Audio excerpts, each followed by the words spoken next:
guys, welcome back to my working studio. Today I want to share some topic about the lapierre audacio 300. This is custom made build kit. It's not stock build. As you can see, all the wheels are different, the saddle is different, including the bearings and all the details which I will tell within the story.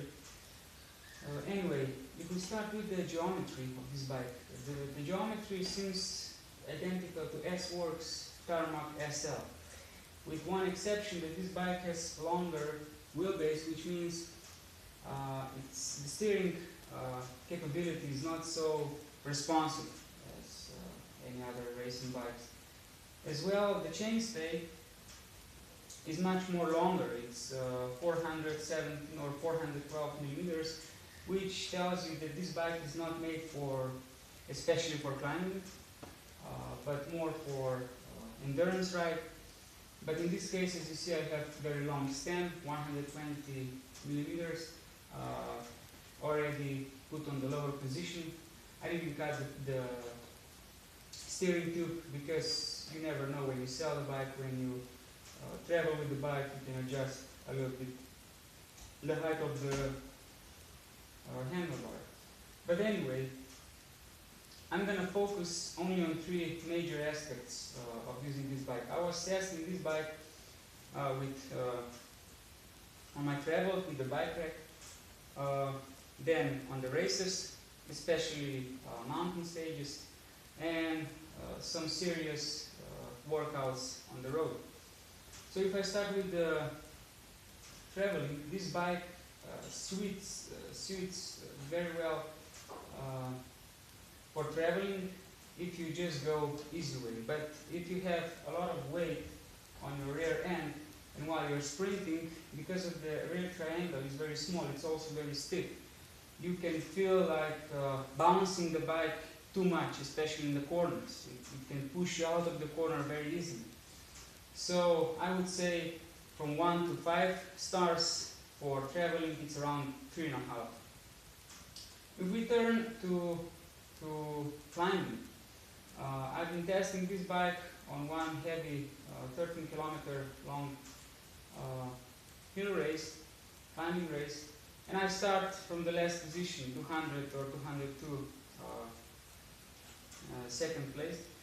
And I passed 150 or 160 riders, including riders which were already well established in the racing peloton and so on, but with the aluminum road frame. So I think for climbing there is no issue. There is severe good power transfer through the bottom bracket. I like the way that this bike has threaded bottom BB shells, not some kind of BB30 or whatever, because everybody knows that's crap. It's basically, I'm a mechanical engineer and I know that's a big crap. It's just a marketing topic to make more narrow, to talk about the stiffness, but there is no reliability, because the bearings should not supposed to be at the place where everything is deflexing. Because once you start to deflex the axles, the axle and the bearings, sooner or later there will be some cracky noises from the bottom bracket. But this is very good choice if you want to have very, very stable bike and reliable bike. So for climbing, I would say it climbs well, especially if you put some lightweight wheels, lighter wheels on a bike. You got a feeling same almost like on some lighter carbon bikes. So I would say from 1 to 5 for climbing, I would say 4 stars. Another thing is for training or workouts.